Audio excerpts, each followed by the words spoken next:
আল্লাহ তাআলা যেন বান্দাকে বলে, বান্দা বিশ্বাস করো আমি তোমাকে জান্নাত দিতে চাই, আমি তোমারে মাফ করতে চাই। বান্দা তুমি বান্দা তুমি আমার দিকে তুমি একটু দেখো বান্দা, যে আমি তোমারে মাফ করার জন্য কত আয়োজন করছি।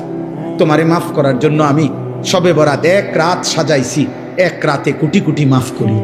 তোমারে মাফ করার জন্য আমি শবে কদর এক রাতে আমি আল্লাহ তাআলা 1000 মাসের রাত্রির চাইতে বেশি মাফ করে থাকি। তোমারে আমি আল্লাহ মাফ করার জন্য এত বড় শ্রেষ্ঠতম রমজান মাস দিয়েছি, যার মিনিট মিনিট সেকেন্ড সেকেন্ড হীরা মণি মুক্তা মানিকের মতো আমি আল্লাহ সেজদা দিবা একটা, আমার ফেরেশতা লিখবে 70টা। আমি আল্লাহ রহমত দিয়া সাজাইছি, মাগফিরাত দিয়া সাজাইছি, জাহান্নাম থেকে নাজাত দিয়া সাজাইছি। আমি আল্লাহ বৃহস্পতিবার দিবাগত রাতে গুনাহ মাফ করে থাকি। প্রত্যেক দিন তাহাজ্জুদ নামাজের ওয়াক্তে গভীর রাতে কোটি কোটি বান্দা আমি মাফ করি। তাহলে মাফ করার জন্য প্রতিদিন রাত্রে ঠিক করছি, বৃহস্পতিবার রাত্রে ঠিক করছি, শবে বরাত ঠিক করছি, শবে কদর ঠিক করছি, পুরাটা রমজান ঠিক করছি।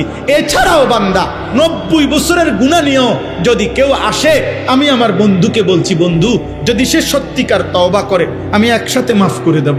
আসমান পরিমাণ গুনাহ নিয়ে আসলে মাফ করে দেব, পাহাড় পরিমাণ গুনাহ নিয়ে আসলে মাফ করে দেব, জমিনের বালুকণা পরিমাণ গুনাহ নিয়ে আসলে আমি মাফ করে দেব।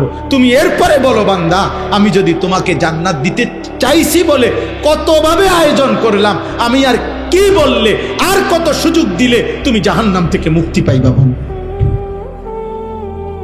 আমি যদি বলি যে তাকে ভাই তোকে আমি আর কতবার বললে তুমি আমার কথাটা শুনবা। কোরআন শরীফে একটা আয়াত আছে, সাংঘাতিক কলিজা ছেঁড়া আয়াত, আমার এটা বেশি মনে হয়, আমি অনেকবার বলছি। কোরআনুল কারীমের একটা আয়াত আছে সূরা মুরসালাতের মধ্যে, আল্লাহ তাআলা 10 বার, এক সূরার মধ্যে 10 বার আল্লাহ একটা কথা বলছে, ওয়াইলুন ইয়াউমাইযিল লিল মুকাদ্দিবিন।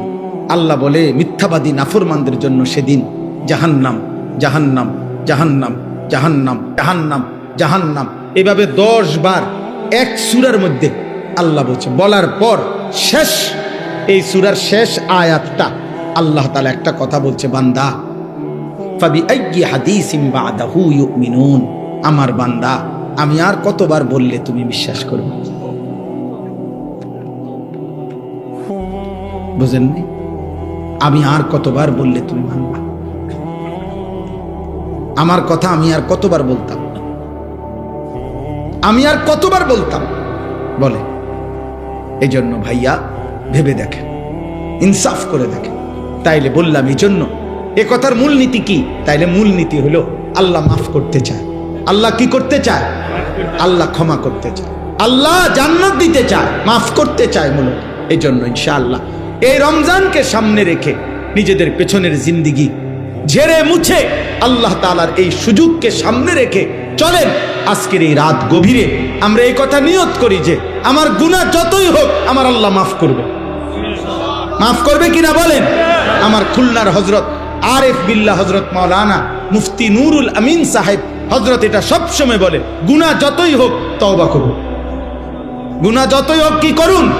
তওবা। এজন্য কিশোর ভাই, যুবক ভাই, ব্যবসায়ী ভাই, বাবা, চাচা, পর্দার আড়ালের মা বোন, প্রত্যেককে বলি ভাইয়া, প্রত্যেকটা ইমানদার চলেন আমরা আরেকবার ঘুরে দাঁড়াই আর মনে মনে এটা ভাবি যে ইনশাআল্লাহ আল্লাহ আমারে মাফ করবে।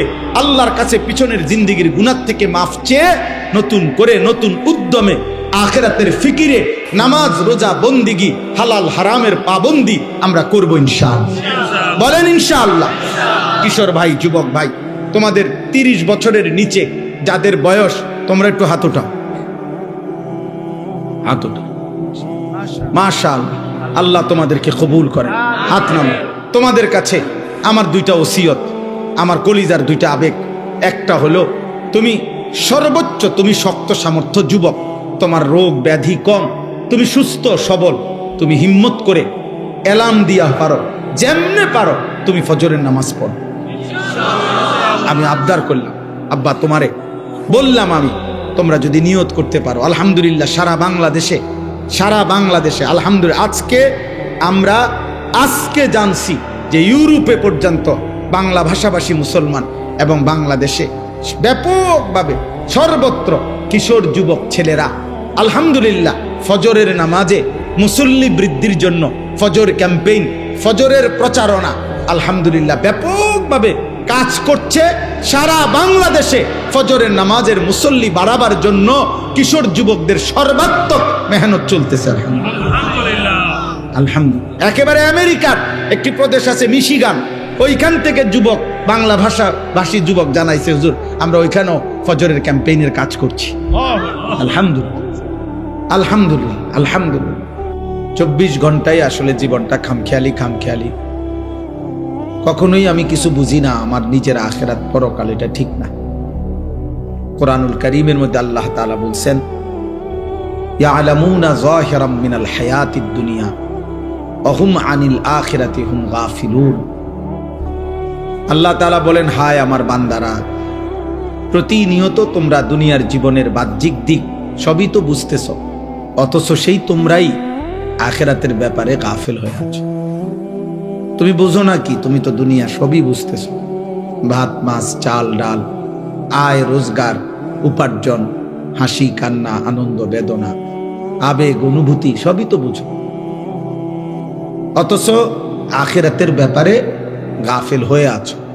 অথচ তোমার তো এটা ভাবা উচিত, দুনিয়াও আমার, আখিরাতও আমার।